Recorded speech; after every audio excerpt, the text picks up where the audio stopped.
बच्चों, new light के YouTube channel पर आपका स्वागत है। और आज मैं आपको कंसेप्ट ऑफ द डे में वो टॉपिक डिस्कस करने जा रहा हूं जो आपकी तरफ से मेरे को सुझाया गया है। बच्चों, आप सब बच्चों में एक बच्चा है, राज कपूर बच्चा। उसने YouTube के कंसेप्ट ऑफ द डे को देखा और देखने के बाद रिक्वेस्ट भेजी कि सर एक ऐसा वीडियो बना के दीजिए जिसमें हम स्पोर्ट्स और गैमिट के बारे में डिफरेंशिएट कर पाए और समझ पाए। तो देखिए, मैं आपको समझा देता हूं स्पोर्ट्स और गैमिट्स के बारे में। सबसे पहले मैं आपको बताता हूं आज का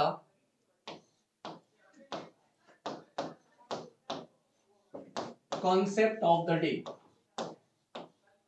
और जब मैं बात करता हूं कॉन्सेप्ट ऑफ द डे की, तो आज का बच्चों मैंने पहले ही डिसाइड कर दिया कि कंसेप्ट ऑफ द डे क्या होगा, स्पोर और गैमिट होगा। ठीक है, तो मैं आपको स्पोर और गैमिट का concept of the day explain करता हूं। ठीक है, तो देखिए ध्यान से।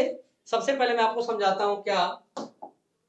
एक तरफ लिखता हूं मैं स्पोर ऐसे, ठीक है, ये मैंने स्पोर लिख दिया, ये मैंने स्पोर लिख दिया। और स्पोर लिखने के बाद एक तरफ मैं क्या करता हूं, सिंपली यहां लिख देता हूं स्पोर, आपको दिख रहा होगा। और एक तरफ लिख देता हूं मैं गैमिट, और इन दोनों को मैं एक्सप्लेन कर देता हूं, गैमिट और स्पोर को। ठीक है, तो देखो स्पोर के बारे में एक चीज ध्यान रखना कि स्पोर हैप्लॉयड और डिप्लॉयड दोनों तरीके के पॉसिबल है। डिफरेंट डिफरेंट टाइप के स्पोर्स पॉसिबल है। कुछ स्पोर हैप्लॉयड होते हैं, कुछ स्पोर डिप्लॉयड होते हैं। ठीक है, कुछ स्पोर मोटाइल होते हैं, कुछ स्पोर नॉन मोटाइल होते हैं। कुछ स्पोर के ऊपर वॉल होती है, कुछ स्पोर के ऊपर वॉल भी नहीं होती। तो स्पोर में बहुत ज्यादा वेरिएशन है। लेकिन गैमिट के बारे में हम बहुत ज्यादा श्योर हैं। गैमिट के बारे में सबसे बड़ी बात हम क्या श्योर हैं कि gamete are always haploid. Gamete हरदम हैप्लॉयड होते हैं, इसमें कोई डाउट नहीं है, इसमें कोई भी डाउट नहीं है। यानी कि जितने भी गैमिट होंगे, चाहे मेल गैमिट हो, चाहे फीमेल गैमिट हो, चाहे प्लांट के गैमिट हो, चाहे एनिमल के गैमिट हो, कोई भी गैमिट हो, वो गैमिट हैप्लॉयड होते हैं। पहली बात। दूसरी बात, गैमिट मोटाइल भी हो सकते हैं और नॉन मोटाइल भी हो सकते हैं। ठीक है, खास तौर पर अगर हम मेल और फीमेल गैमेट की बात करें, जहां पर कंडीशन ऊगैमस होती है, वहां पर मोटाइल और नॉन मोटाइल दो तरह के गैमेट होते हैं। मेल गैमेट अक्सर फ्लैजिला वाले मोटाइल होते हैं और फीमेल गैमेट बिना फ्लैजिला वाले नॉन मोटाइल होते हैं। मगर ये यूनिवर्सल ट्रूथ नहीं है।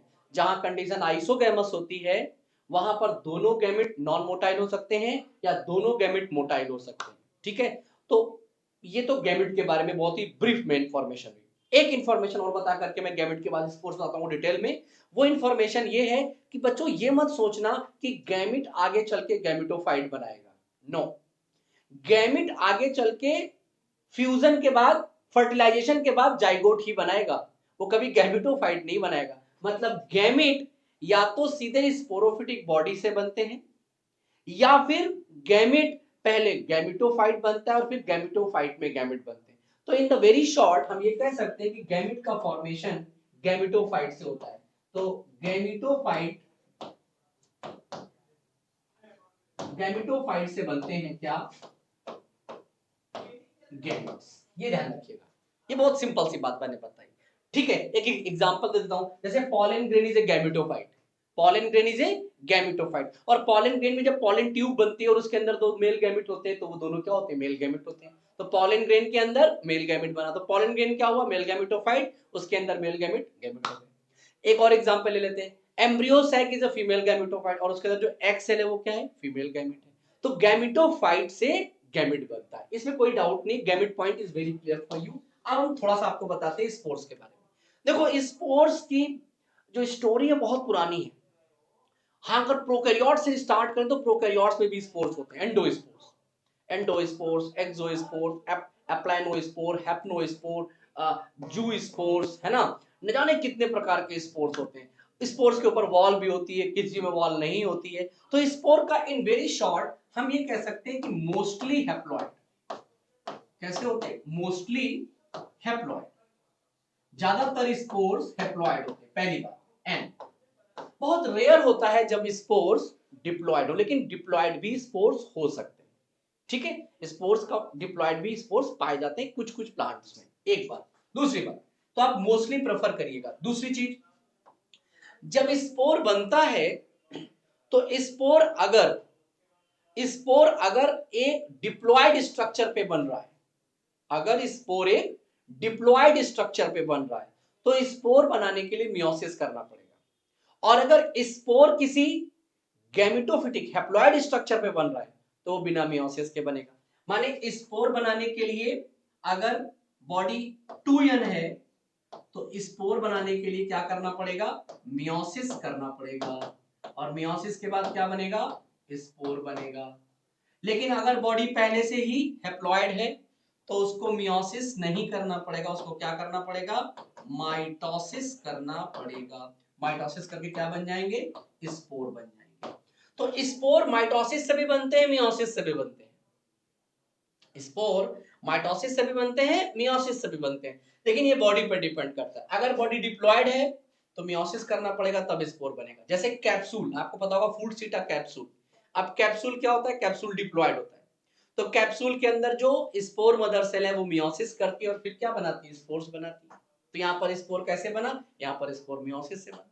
लेकिन अगर कोई बॉडी पहले से ही हैप्लॉयड है, जैसे मान लो मैं एक एग्जांपल लूं किसी एल्गी का, क्लेमेडोमोनास है, ठीक है, या स्पाइरोगायरा है, यूरोथ्रिक्स है, इनकी बॉडी पहले से ही हैप्लॉयड होती है।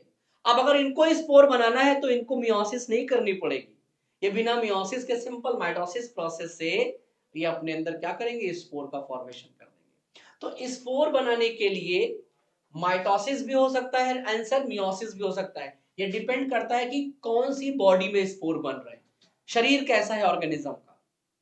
आप मेरी बात समझे, अगर किसी डिप्लॉयड शरीर को स्पोर बनाना है तो उसे मियोसिस के बाद ही स्पोर बनाने का ऑप्शन अवेलेबल है। लेकिन अगर किसी की बॉडी पहले से ही हैप्लॉयड है तो उसको मियोसिस थोड़ी करना पड़ेगा स्पोर बनाने के लिए, है ना अमेजिंग। Thank you.